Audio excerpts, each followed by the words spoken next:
Assalamualaikum warahmatullahi wabarakatuh.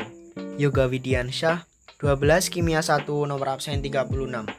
Pada kesempatan kali ini, saya akan menjelaskan tentang polimer. Apa itu polimer?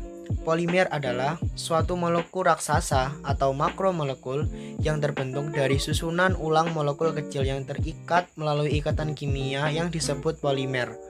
Suatu polimer akan terbentuk bila 100 atau 1000 unit molekul yang kecil yang disebut monomer saling berikatan dalam satu rantai. Jenis-jenis monomer yang saling berikatan membentuk suatu polimer terkadang sama atau berbeda. Sifat-sifat polimer berbeda dari monomer-monomer yang menyusunnya.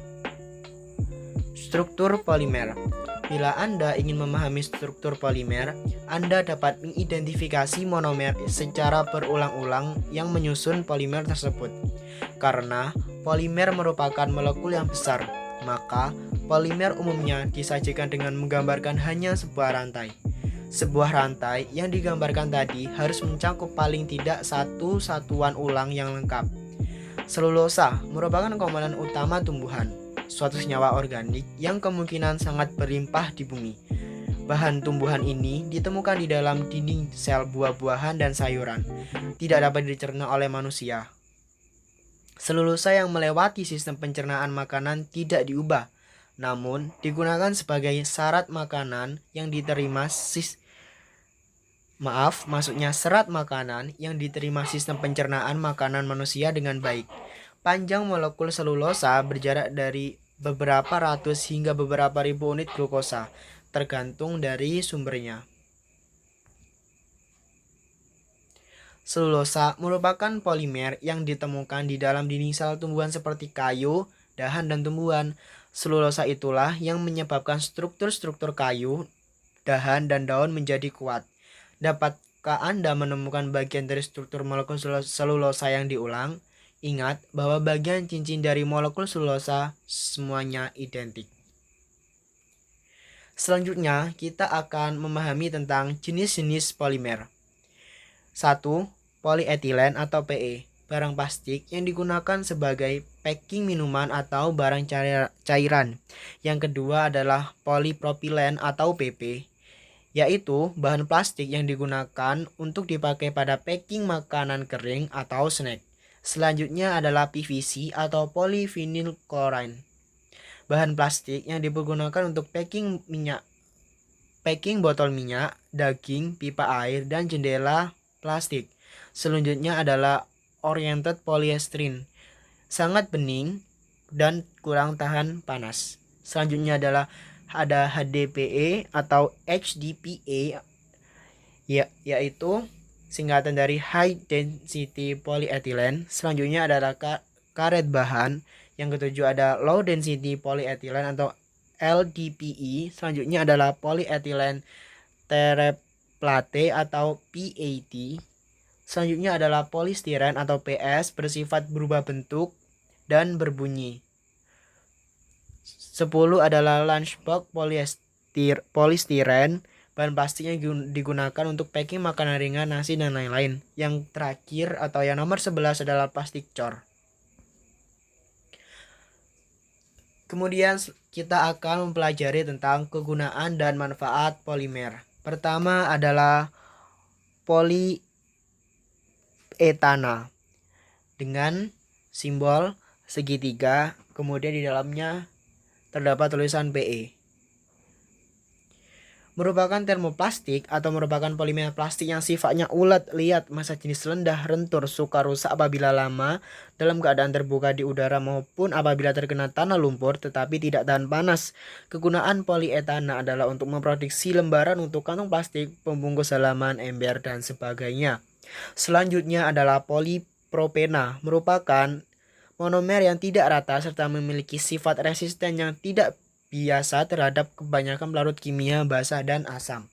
Selanjutnya adalah PVC atau polyvinyl chloride, merupakan polimer termoplastik dengan daya tahan kuat. Plastik ini juga bersifat tahan serta kedap terhadap minyak dan bahan organik.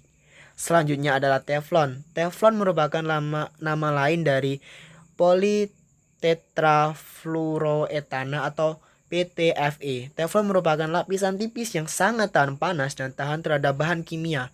Teflon digunakan untuk pelapis wajan atau panci anti lengket, pelapis tangki di pabrik kimia, pipa anti patah, dan kabel listrik. Selanjutnya adalah polybutadiene. Polybutadiene adalah karet sintetis yang merupakan polimer terbentuk dari proses polimerisasi dari monomer 1,3-butadiene. Memiliki resistensi yang tinggi terhadap arus dan digunakan terutama dalam pembuatan ban. Selanjutnya adalah polyester. Polyester adalah kategori polimer yang mengandung gugus fungsional ester di dalam rantai utamanya. Meski terdapat banyak sekali polyester, istilah polyester merupakan sebuah bahan yang spesifikasi lebih sering merujuk pada polyethylene terephthalate atau PET. Selanjutnya adalah nilon 66. Nilon 66 juga disebut sebagai nilon 6,6 adalah jenis nilon. Nilon terdapat dalam berbagai jenis. Dua yang paling umum untuk industri tekstil dan plastik adalah nilon 6 dan nilon 66. Nilon digunakan banyak hal seperti serat karpet, pakaian, airbag, ban, tali, selang, stocking, parasut, dan lain-lain. Selanjutnya adalah polistirena. Polistirena adalah sebuah polimer dengan monomer stirena, sebuah hidrokarbon cair yang dibuat secara komersial dari minyak bumi. Peralatan rumah tangga yang terbuat dari poliestirena adalah sapu, sisir, baskom, gantungan baju, dan ember. Selanjutnya adalah fiberglass.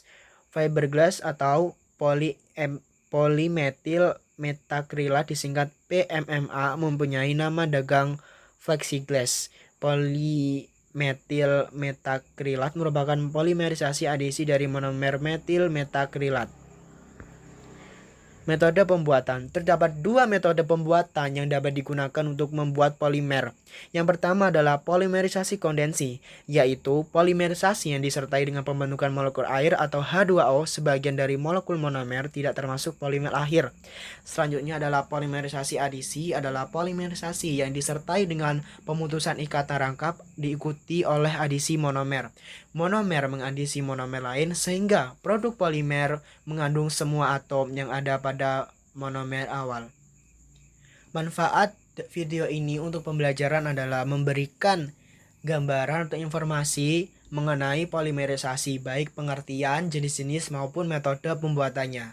Adapun tujuan dari pembuatan video ini adalah untuk memenuhi penugasan kimia dan untuk memahami tentang polimerisasi beserta produk dan sebagainya.